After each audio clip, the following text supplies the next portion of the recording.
20 April সোমবার বিকেল 5টায় খালেদ মহিউদ্দিন আছে স্পিকে জানিয়ে দিচ্ছে শিরোনাম। মির্জা আব্বাসের নির্বাচনী ইশতেহার দিলেন তার স্ত্রী আফরোজা, প্রচারে ব্যস্ত অন্য প্রার্থীরাও।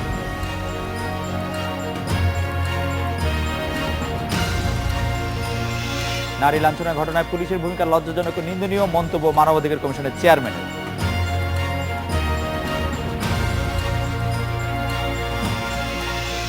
শাহজালাল বিশ্ববিদ্যালয়ের উপাচার্যের পদত্যাগ দাবিতে প্রশাসনিক পদ থেকে 35 বিশ্ববিদ্যালয়ের শিক্ষকের পদত্যাগ।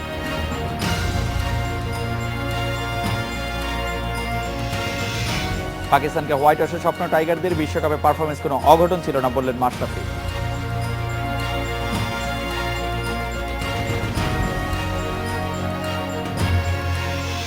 সিটি নির্বাচন পরিস্থিতি নিয়ে বৈঠক করছে নির্বাচন কমিশন। এতে প্রধান নির্বাচন কমিশনার অন্যান্য নির্বাচন কমিশনার অংশ নিয়েছেন। সেনা মোতায়েনের বিষয়ে সিদ্ধান্ত হতে পারে আজ।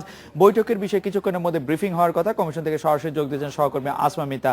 মিতা, বৈঠকটি চলছে, কতক্ষণ ধরে চলতে পারে বলে আপনার ধারণা? খালেদ, বৈঠক শেষ হয়ে গিয়েছে এবং আজ কিন্তু একাধিকবার এই বৈঠক অনুষ্ঠিত হয়েছে। আমার পেছনে দেখতে পাচ্ছি নির্বাচন কমিশনের সচিব মোহাম্মদ সিরাজুল ইসলাম আসছেন। তারই আনুষ্ঠানিকভাবে আসলে এই বৈঠকের বিষয়ে জানানোর কথা। তিনি যেহেতু বৈঠক কক্ষে যাচ্ছেন, এখন ব্রিফিং কক্ষে যাচ্ছেন, আমার মনে হয় আর কিছুক্ষণের মধ্যেই তিনি আমাদেরকে আনুষ্ঠানিকভাবেই জানাতে পারবেন আসলে সেনা মোতায়েনের বিষয়ে সবশেষ কী সিদ্ধান্ত। তবে একটু জানিয়ে রাখি, আজ দিনে যে 2 দফা বৈঠক হয়েছে, সেই 2 দফা বৈঠকের পর 2 জন নির্বাচন কমিশনার আমাকে নিশ্চিত করেছেন যে সেনা মোতায়েনের ব্যাপারে ইতিবাচক সিদ্ধান্তে পৌঁছেছে নির্বাচন কমিশন।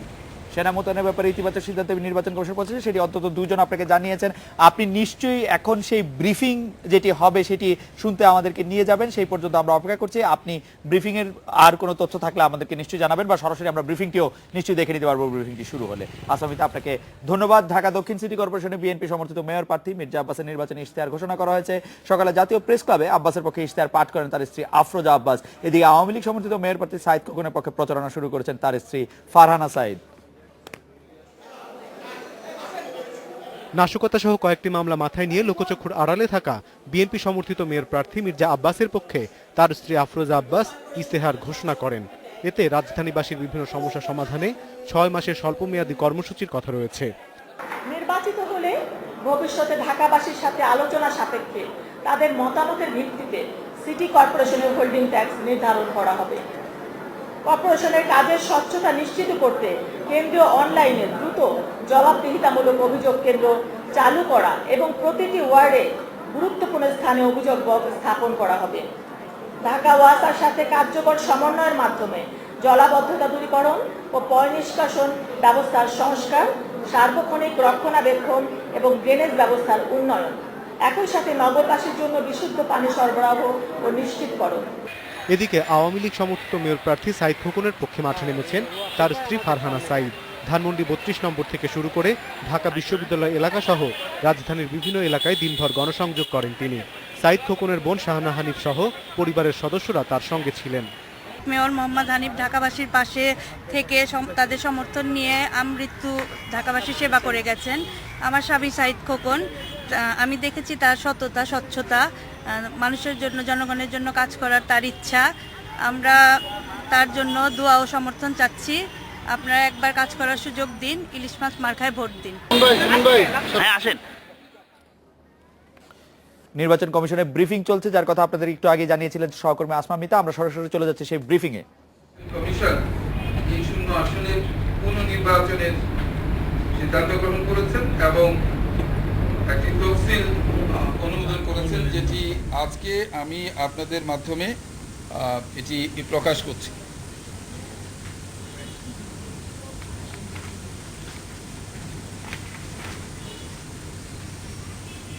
রিটার্নিং অফিসার, সহকারী রিটার্নিং অফিসারের নিকট মনোনয়নপত্র দাখিলের শেষ তারিখ 30 এপ্রিল 2015 বৃহস্পতিবার।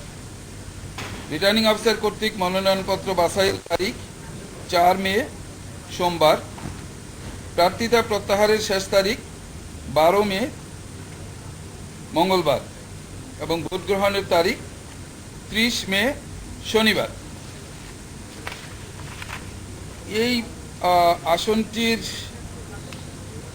নির্বাচন পরিচালনা করার জন্য রিটার্নিং অফিসার হিসাবে নিয়োগ দেওয়া হয়েছে আঞ্চলিক নির্বাচন কর্মকর্তা খুলনাকে। সহকারী রিটার্নিং অফিসার হিসেবে দায়িত্ব পালন করবেন জেলা নির্বাচন কর্মকর্তা মাগুরা এবং জেলা নির্বাচন কর্মকর্তা ঝিনাইদহ। এই আসনটি মাগুরা সদরের অংশবিশেষ এবং শ্রীপুর উপজেলা নিয়ে গঠিত, যে কারণে 2 জন সহকারী রিটার্নিং অফিসার নিয়োগ দেওয়া হয়েছে। এর মধ্যে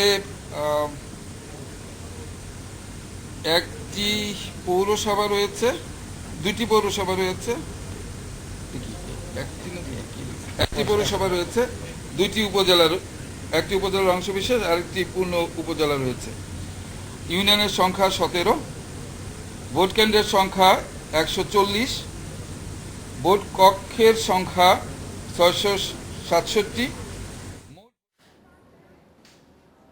নির্বাচন কমিশন থেকে ব্রিফিং শুনছিলাম আমরা এখন কথা বলবো। আমাদের সাথে যোগ দিচ্ছেন সাবেক নির্বাচন commissioner M Sakhawat Hossain, BNP চেয়ারপারসনের উপদেষ্টা খন্দকার মাহবুব হোসেন। আমরা জনাব এম সাখাওয়াত হোসেন, আপনার কাছে জানতে চাইবো যে আসলে আজকে কয়েক দফা বৈঠক হয়েছে। আপনি আমাদের প্রতিবেদকদের মাধ্যমে অন্যান্য টেলিভিশন ও সাংবাদিকরা জানিয়েছেন যে কয়েক দফা বৈঠক হয়েছে।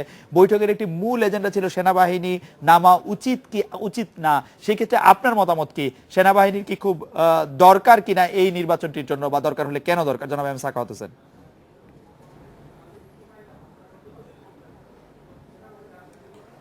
ধন্যবাদ। দেখুন, সেনাবাহিনী এখন কোনো সংজ্ঞায়িত আইন শৃঙ্খলা রক্ষা বাহিনীর পর্যায়ে পড়ছে না, কারণ যে সংজ্ঞাটি ছিল সেই সংজ্ঞা থেকে 2011 সালে নারায়ণগঞ্জ নির্বাচনের পরে এটাকে অ্যামেন্ডমেন্ট করা হয়েছে। কাজেই এখন সেনাবাহিনী একটি অতিরিক্ত ফোর্স হিসাবে যদি ইলেকশন কমিশন মনে করে তাহলে নিয়োগ করতে পারে।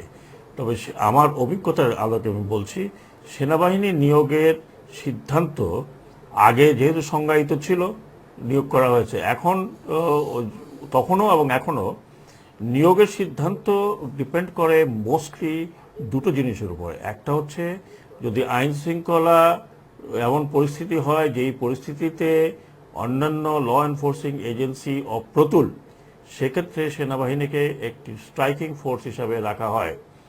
দ্বিতীয় সবচেয়ে বড় কনসিডারেশন হচ্ছে যে বেশিরভাগ ভোটার এবং দুর্বল প্রার্থী বলতে আমি বুঝাই যে সরকারি দলের বাহিরে যে প্রার্থীরা যারা নিজেদেরকে মার্জিনালাইজড মনে করে সেই ধরনের প্রার্থী এবং বেশিরভাগ ভোটারদের ভিতরে যদি এক ধরনের আস্থাহীনতা বিরাজ করে এবং সেই আস্থাহীনতার কারণে ইলেকশন কমিশনকে সেই আস্থা ফিরিয়ে আনতে যদি ল এনফোর্সিং এজেন্সি যতই থাকুক, কারণ তারা সরাসরি সরকারের নিচে, সরকারের হোম মিনিস্ট্রির নিচে, যদি আস্থা না থাকে তাহলে সেই আস্থার পরিবেশ ফেরাবার জন্য, নির্বাচনকে সুষ্ঠু এবং স্বচ্ছ করার জন্য ইলেকশন কমিশন নিজের বিবেচনায় সেনাবাহিনীর যদি উপস্থিতি মনে করে আস্থা ফিরিয়ে আনবে তাহলে এই সিদ্ধান্ত নিতে পারে। সিদ্ধান্তটি একান্তই ইলেকশন কমিশনের, এর বাইরে কারো কথা বলা, এর জন্য কথা বলা লাগবে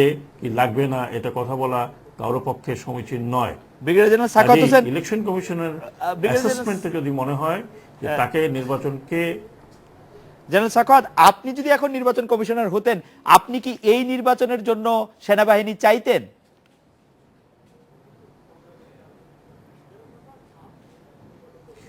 আমি এটা অনেকটা ইফ এন্ড বাটের প্রশ্ন। আমি আপনাকে প্রেক্ষাপট বললাম, যেই প্রেক্ষাপটে আমরা প্রথমে নারায়ণগঞ্জে সেনাবাহিনী চেয়েছিলাম, পরবর্তী পর্যায়ে ঘটনাগুলো সবার জানা আছে, আমাদেরকে আরো কঠিন পদক্ষেপ নিতে হয়েছে সেনাবাহিনী বেঁধে রেখে, এবং আমরা ওই সময় ব্যক্তিগতভাবে কিন্তু আমরা ইনভলভ হয়ে পড়েছিলাম এই ল এনফোর্সিং এজেন্সির সাথে এটা দেখার জন্য। এখন ব্যাপার হচ্ছে যে ঢাকা, আমরা চট্টগ্রামে গতবার দিয়েছিলাম, চট্টগ্রামেও আপনি জানেন যে একটা পরিস্থিতি উদ্ভব হয়েছিল যেখানে আমাকে ব্যক্তিগতভাবে ইন্টারভিউ করে রিজার্ভ সেনানিবাস থেকে আমাকে রিজার্ভ কোম্পানি নিয়ে আসতে হয়েছিল, যখন এই ফল প্রকাশ নিয়ে একটা বিরাট ধরনের একটা সংকট তৈরি হয়েছিল। কাজে কখন কিভাবে প্রয়োজন পড়ে সেটা এখন যারা বর্তমানে নির্বাচন কমিশন আছে তারাই বলতে পারবে। তবে আমি আবার বলছি, আস্থার পরিবেশ ফেরানোর জন্য যদি নির্বাচন কমিশনকে যে পদক্ষেপ নেওয়া উচিত তাই নেওয়া উচিত বলে মনে করি। জনাব খন্দকার মাহবুব হোসেন, নির্বাচনে সেনা মোতায়েন সম্পর্কে, এই সিটি কর্পোরেশন নির্বাচনে সেনা মোতায়েন সম্পর্কে আপনার অভিমত কি? আপনি ব্রিগেডিয়ার জেনারেল সাখাওয়াত হোসেনকে শুনলেন, উনি প্রেক্ষাপট এবং আইনের জায়গা থেকে বর্ণনা করলেন। আপনি কি মনে করছেন এই বিষয়ে? আপনার পর্যবেক্ষণ শুনতে চাইব। আমিও শওকত সাহেব যে মতামত দিয়েছেন তার সঙ্গে একমত, তবে আরো একটু বাড়িয়ে বলতে চাই, বিগত নির্বাচনে শুধু 5ই জানুয়ারি জাতীয় সংসদের নির্বাচন নয়, উপজেলা নির্বাচনও আমরা দেখেছি আইন শৃঙ্খলা বাহিনী যেভাবে ভোট কেন্দ্রে এবং ভোট কেন্দ্রের বাইরে একটি বিশেষ দলের বিরুদ্ধে পদক্ষেপ নিয়েছে, তার ফলে ভোটাররা স্বাধীনভাবে ভোট দিতে পারে নাই। আজকেও সারা বাংলাদেশে, আমি চিটাগাং গিয়েছিলাম, সেখানেও দেখেছি যে ভোটারদের মনে একটা আতঙ্ক রয়েছে।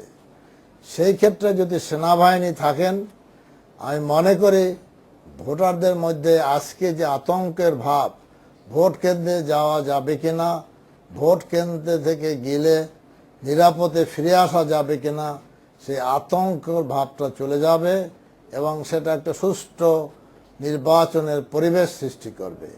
তাই বর্তমান প্রেক্ষাপটে আর আমাদের বিগত দিনে আইন শৃঙ্খলা বাহিনীর যে ভূমিকা আমরা দেখেছি, সেই ভূমিকার প্রেক্ষিতে আইন শৃঙ্খলা, আমি মনে করি সেনাবাহিনীর নিয়োগ এই নির্বাচনের জন্য একটা ইতিবাচক হবে। অ্যাডভোকেট খন্দকার মাহবুব হোসেন, যে আইন শৃঙ্খলা রক্ষাকারী বাহিনী কথা আমরা এখানে আলোচনা করছি, তার সর্বোচ্চ নির্দেশনা দেওয়ার ক্ষেত্রে মাননীয় প্রধানমন্ত্রী আছেন। সেনাবাহিনীর ক্ষেত্রেও কিন্তু সর্বোচ্চ নির্দেশনা, তিনি প্রতিরক্ষা মন্ত্রীও বটেন, তিনিও সর্বোচ্চ নির্দেশনা দেওয়ার জন্য তিনি রয়েছেন। আমরা তার অধীনস্থ একটি বাহিনীকে অবিশ্বাস করছি, আরেকটি বাহিনীকে বিশ্বাস করছি, আস্থা রাখছি, সেটি কেন?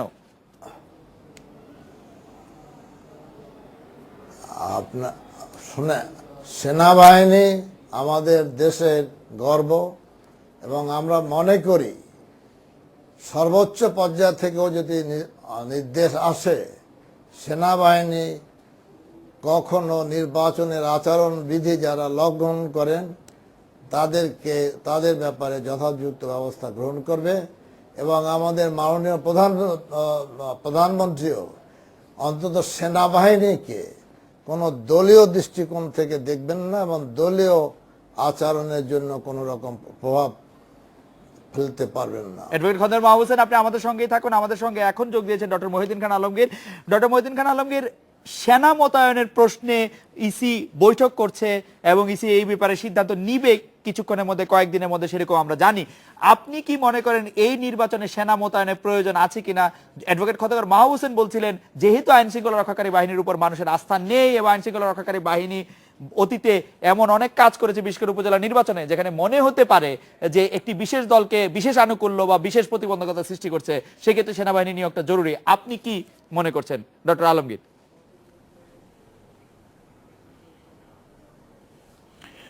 আমি মনে করি এই সিটি কর্পোরেশন নির্বাচনে সেনাবাহিনী নিয়োগ করার কোনো প্রয়োজন নাই। এর দুটি কারণ আছে। প্রথম কারণ দর্শনগত। লক্ষ্য করবেন, আমরা গণতন্ত্রে বিশ্বাসী, গণতন্ত্র প্রসারে আমাদের চর্চা অব্যাহত থাকবে। পৃথিবীর কোনো দেশে সেনাবাহিনী নেমে এসে গণতন্ত্র মানুষকে কিন্তু উপহার দেয়নি।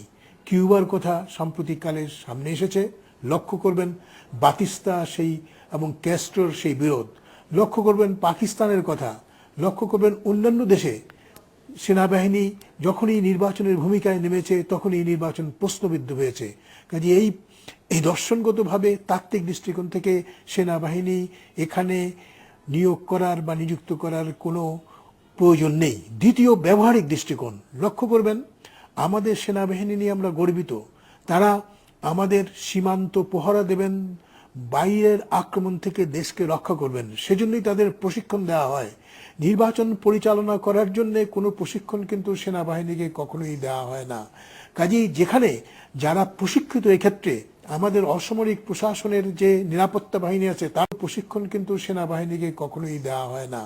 কাজেই যেখানে যারা প্রশিক্ষিত, এক্ষেত্রে আমাদের অসামরিক প্রশাসনের যে নিরাপত্তা বাহিনী আছে তারা, ম্যাজিস্ট্রেট এবং অন্যান্য রাষ্ট্রীয় কর্মকর্তা যারা আছে তারা এই নির্বাচন পরিচালনা করবেন। যাদের এই ক্ষেত্রে প্রশিক্ষণ নাই তাদের হঠাৎ করে নির্বাচন পরিচালনা করতে দেয়া আর অনুপযুক্ত লোকের হাতে গুরু দায়িত্ব অর্পণ করা একই কথা। কিন্তু ডক্টর এটা আলমগীর- অতীতে কোনোদিন সুখকর হয়নি, ভবিষ্যতেও সুখকর হবে বলে আমি মনে করি কিন্তু না। ডক্টর মহিউদ্দিন তারাই ডক্টর মহি- তারাই সেনাবাহিনী নিয়োগের কথা বলেন যারা তাদের রাজনৈতিক দল নিয়ে ক্যান্টনমেন্ট থেকে আত্মপ্রকাশ করেছেন। কিন্তু ডক্টর মহিউদ্দিন খান আলমগীর, এই কথা তো সত্য যে অ্যাটলিস্ট উপজেলা নির্বাচনের যে দ্বিতীয় বা তৃতীয় করতে চাই তাহলে এই দেশের প্রচলিত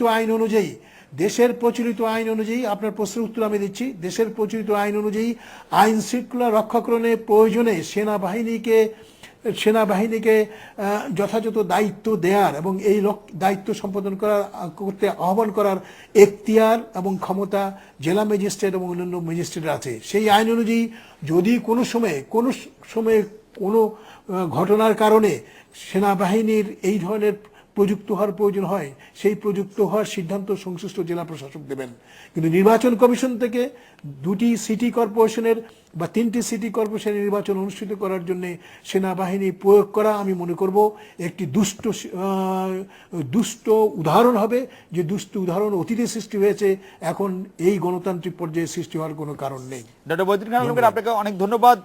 আপনি আমাদের সঙ্গে থাকেন। আমি আপনার কাছে শুধু জানতে চাইছি যে খন্দকার মাহবুব হোসেন যেটি বললেন যে আইন শৃঙ্খলা রক্ষাকারী বাহিনীর যে ভূমিকা, বিশেষ করে উপজেলা নির্বাচনের দ্বিতীয় এবং তৃতীয় এবং চতুর্থ পর্যায়ে, সেই ভূমিকা তো প্রশ্নবিদ্ধ, তাতে ভোটাররা খুব আস্থা রাখতে পারছে কিনা আপনি নিশ্চয়ই প্রশ্নের জবাব দেবেন। তারপর আমরা খন্দকার মাহবুব হোসেনকে শুনবো। আমরা একটা 40 সেকেন্ডের বিরতি নিয়ে আপনাদের কাছে ফিরছি।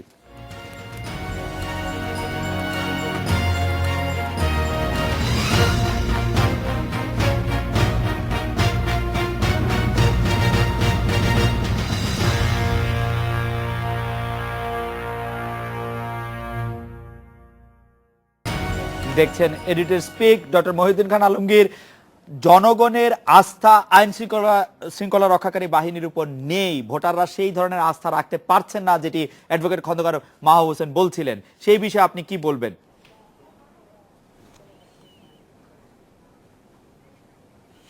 আমি মনে করি যে কথা মাহবুব হোসেন সাহেব বলেছেন সে কথাটাই কাল্পনিক।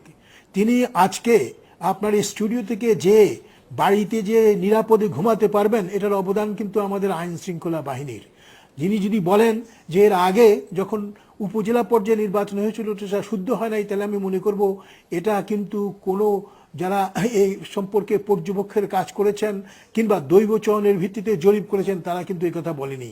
আমরা মনে করি আমাদের উপজেলা পর্যায়ে নির্বাচন সুষ্ঠু হয়েছিল এবং সুষ্ঠুভাবে নির্বাচিত জনপ্রতিনিধিরা উপজেলা পর্যায়ে তাদের উপর অর্পিত দায়িত্ব পালন করেছেন। নিজের ইচ্ছে মতো যদি আমরা বলি যে এই নির্বাচন সঠিক হয়নি, তাহলে এটা সত্যের অপলাভ হবে বলে আমি মনে করি। আর এই কথা সুস্পষ্টভাবে জনাব মাহবুব হোসেনকে আমি স্মরণ করিয়ে দিতে চাই যে সেনাবাহিনীর সহায়তা নিয়ে অতীতে আমাদের দেশে ও স্বৈর শাসকরা নির্বাচনে আবির্ভূত হয়ে জনসাধারণের ক্ষমতা দখল করেছেন। এই দুষ্ট উদাহরণ আর যেন এই দেশে সৃষ্টি না হয়, আর যেন কোনো সময় আমরা আমাদের সেনাবাহিনীকে দেশ রক্ষার দায়িত্ব থেকে দূরে সরে এনে বিতর্কে জড়িত না করি, তার জন্য সংশ্লিষ্ট সকলের প্রতি আমি আহ্বান জানাবো এবং এই আহ্বান জনাব মাহবুব হোসেনের প্রতিও। অ্যাডভোকেট খন্দকার মাহবুব হোসেন, আপনি নিশ্চয়ই শুনেছেন, কিন্তু জনাব মহিউদ্দিন খান আলমগীর, আমি আপনাকে স্মরণ করে দিতে চাই, দ্বিতীয় তৃতীয় চতুর্থ পর্যায়ে যখন উপজেলা নির্বাচন হয়েছিল সবগুলি পত্রপত্রিকায়, মানে অধিকাংশ পত্রপত্রিকায় আমরা এমন সব ছবি দেখেছি যেই ছবিগুলি আসলে সুষ্ঠু নির্বাচনের কোনো চিহ্ন প্রকাশ করে না। আপনি চাইলে আপনাকেও আমি এগুলি দেখাতে পারি, আপনি নিশ্চয়ই সেগুলি দেখতে চাইবেন পরে। আমি অ্যাডভোকেট খন্দকার মাহবুব হোসেন আপনার কাছে জানতে চাইবো যে সেনাবাহিনী মোতায়েন সম্পর্কে ডক্টর মহিউদ্দিন খান আলমগীর যা বললেন, যে সেই বিষয়ে আপনার মতামত কি? উনি যুক্তি দিয়ে বোঝালেন যে কেন আমরা আসলে সেনাবাহিনী আমাদের জন্য একটি দুষ্টু উদাহরণ হয়ে থাকবে সেনাবাহিনী মোতায়েন করাটাকে। দেখেন, মহিউদ্দিন খান আলমগীর যেটা বলেছেন আমি লজ্জা পাচ্ছি। বিগত উপজেলা নির্বাচনে আইন শৃঙ্খলা বাহিনীর কোনো ক্ষেত্রে যে ন্যাক্কারজনক ব্যবহার করেছে এবং তারা একটা দলের স্বার্থে কাজ করেছে, সেটা আজকে সর্বজন বিদিত। সেনাবাহিনী, উনি ভুল বলছেন, সেনাবাহিনীকে নির্বাচন পরিচালনার জন্য দায়িত্ব দেওয়া হচ্ছে না। সেনাবাহিনীকে দেওয়া হয়েছে দেশের মানুষের আস্থার জন্য, আস্থা রক্ষার জন্য। আজকে সারা বাংলাদেশের ভোটাররা আতঙ্কগ্রস্ত বর্তমান সরকারের আইন শৃঙ্খলা বাহিনীর কর্মকাণ্ডে। সেই কারণেই আজকে যদি সেনাবাহিনী থাকে, সেনাবাহিনী নির্বাচন পরিচালনা করবেন না, তারা রিটার্নিং অফিসারও হবেন না, পোলিং অফিসারও হবেন না। রাস্তার প্রতীক হিসাবে সেই আজকে সেনাবাহিনীকে যদি দেওয়া হয়, কিন্তু তাহলে আমি বিশ্বাস করি, কিন্তু মনে করি, অ্যাডভোকেট খন্দকার মাহবুব হোসেন, আমি কি মানুষের একাডেমিক মনে ইন্টারেস্টে একটি প্রশ্ন করতে পারি যে নারায়ণগঞ্জে কিন্তু সেনাবাহিনী চাওয়া হয়েছিল, নারায়ণগঞ্জে সেনাবাহিনী দেওয়া হয়নি, তবু আওয়ামী লীগ সমর্থিত প্রার্থী আসলে হেরেছেন। এবং আমরা যদি পরের 4টি সিটি কর্পোরেশন দেখি, বড় বড় সিটি কর্পোরেশন রাজশাহী, খুলনা, বরিশাল এবং সিলেট, সেই ক্ষেত্রেও সেনাবাহিনী দেওয়া হয়। গাজীপুরের মতো একটা হাই প্রোফাইল সিটি কর্পোরেশন নির্বাচনেও কিন্তু সেনাবাহিনী ছিল না, কিন্তু নির্বাচনে যারা আওয়ামী লীগ সমর্থিত ছিলেন তারা সবাই এই কটি নির্বাচনে হেরেছেন এবং ভোটাররা তাদের আস্থায় নিয়ে গিয়ে ইয়ে করতে পেরেছেন। সেক্ষেত্রে আপনি দেখেন অতীতের অবস্থা, অতীতের যে অবস্থার কথা বললেন আর আজকে সেই অবস্থা কিন্তু নাই। কোথায় সালাউদ্দিন আহমেদ, কোথায় আমাদের ইলিয়াস আলী, কোথায় আমাদের চেয়ারম্যান আলম? এবং আজকে বাংলাদেশে যেভাবে হত্যা, গুম, অত্যাচার, নির্যাতন হচ্ছে, সেই ক্ষেত্রে আজকে যদি এই নির্বাচনে যদি ভোটাররা এই আস্থা না আসে যে তাদের জান মাল নিরাপত্তা থাকবে, তারা নির্ভয় ভোট দিতে পারবে, এই আস্থা বর্তমান আইন শৃঙ্খলা বাহিনী অত্যন্ত দুঃখজনক হলেও বলতে হয় দিতে ব্যর্থ হয়েছে। এবং সেই কারণে নির্বাচনকে, জনসাধারণকে আশ্বস্ত করার জন্য সেনাবাহিনী যদি থাকেন, তাহলে আমি বিশ্বাস করি নির্বাচনে একটি সুষ্ঠু পরিবেশ আসবে এবং ভোটাররা কে জিতবে কে হারবে সেটা প্রশ্ন না। আপনি মনে করছেন সুষ্ঠু পরিবেশের জন্য সেনাবাহিনী খুব জরুরি। অ্যাডভোকেট খন্দকার মাহবুব হোসেন, আপনাকে অনেক ধন্যবাদ। আমি ডক্টর মহিউদ্দিন খান আলমগীর আপনার শেষ মন্তব্য শুনবো। আস্থার পরিবেশ ফিরিয়ে আনার জন্য সেনাবাহিনীর যেটি প্রযুক্তকরণ, আপনার ভাষায় বলছি, সেটি খুব জরুরি বলে মনে করছেন খন্দকার মাহবুব হোসেন।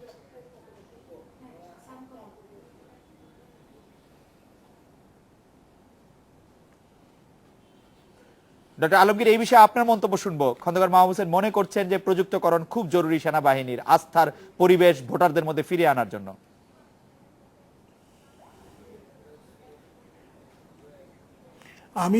আমি তার মত গ্রহণ করছি না। তিনি সাম্প্রতিককালে আইন শৃঙ্খলার অবনতির কথা বলেছেন। আমি তাকে স্মরণ করিয়ে দিতে চাই, আইন শৃঙ্খলার অবনতি তিনি যে দলের প্রতিনিধিত্ব করছেন তাদের তরফ থেকে সেই অবরোধ এবং হরতাল করে করা হয়েছিল। যে 152 জন লোককে পুড়িয়ে মারা হলো, যে শত শত পরিবহন বিনষ্ট করা হলো, দরিদ্র লোকের ব্যবসার প্রতিষ্ঠান বিনষ্ট করা হলো, তাদের বিরুদ্ধে তাদের নিরাপত্তার প্রতিকূলে কাজ করেছিল কারা? তাদের নিরাপত্তার প্রতিকূলে কিন্তু আমাদের নিরাপত্তা বাহিনী বা পুলিশ বাহিনী কাজ করেনি, কাজ করেছে এই তথাকথিত 20 দল, যার প্রতিনিধিত্ব জনাব মাহবুব এখন করছেন। আমি সুস্পষ্ট হয়ে তাকে স্মরণ করিয়ে দিতে চাই, আমরা গণতন্ত্রের অভিমুখে যে অভিযান শুরু করেছি, যে অভিযানে আমরা রত আছি, সেই অভিযানকে সফল হতে দিন। আপনারা ক্যান্টনমেন্টের বাইরে থেকে এই গণতন্ত্রকে উদ্ধার করুন, উদ্ধার করে সহযোগী হন, ইতিহাসে নাম থাকবে। আর যদি না করেন, তাহলে যে কথা বললেন সেই কথারই আমি অনুরোধ করে বলতে চাই যে আপনারা গণতন্ত্র হত্যাকারীর দল হিসাবে, প্রতিনিধি হিসাবে বিবেচিত হবেন। যে কথা ইতিমধ্যে উপস্থাপিত করেছেন সুস্পষ্টভাবে, নারায়ণগঞ্জের নির্বাচনে, গাজীপুরের নির্বাচনে, অন্যখানের নির্বাচনে সেনাবাহিনী প্রয়োগ করা সত্ত্বেও কিন্তু আপনার তথাকথিত বিরোধী দলীয় প্রার্থীরা জয়ী হয়েছিলেন। কাজেই একেবারে যে সেনাবাহিনী হলেই আপনি সকল ক্ষেত্রে আপনার প্রার্থিত কিংবা আপনার চাহিত পণ্য পেয়ে যাবেন, এটা মনে করার কোনো সঙ্গতি নেই। আপনাকে অনেক ধন্যবাদ। অ্যাডভোকেট খন্দকার মাহবুব হোসেন, আপনার শেষ মন্তব্য শুনবো এই বিষয়ে। আপনার যদি শেষ লাইনটি আপনার কাছে শুনবো। আমার শেষ মন্তব্য, উনি যে গণতন্ত্রের কথা বলেছেন সেটা 5ই জানুয়ারির গণতন্ত্র। 5ই জানুয়ারি ভোটারহীন গণতন্ত্র, ওটা না বলাই ভালো। তবে উনি যেটা বলছেন যে হরতালের কারণে বিভিন্ন ধরনের জি বোমাবাজি হয়েছে, সেক্ষেত্রে যদি আমি জিজ্ঞাসা করি, সেইভাবে আইন শৃঙ্খলা বাহিনী চরমভাবে ব্যর্থ হয়েছে। যে তাদেরকে আইন শৃঙ্খলা বাহিনীর তাদেরকে স্বার্থে আইনের আশ্রয়ে আনার জন্য। দুষ্কৃতীদের অ্যাডভোকেট খোদার মাহবুব হোসেন, ডক্টর মহিউদ্দিন খান আলমগীর, আপনাদের অনেক ধন্যবাদ। রিড স্পিক একটু বিরতি নিতে হচ্ছে, ফিরছি একটু পরে।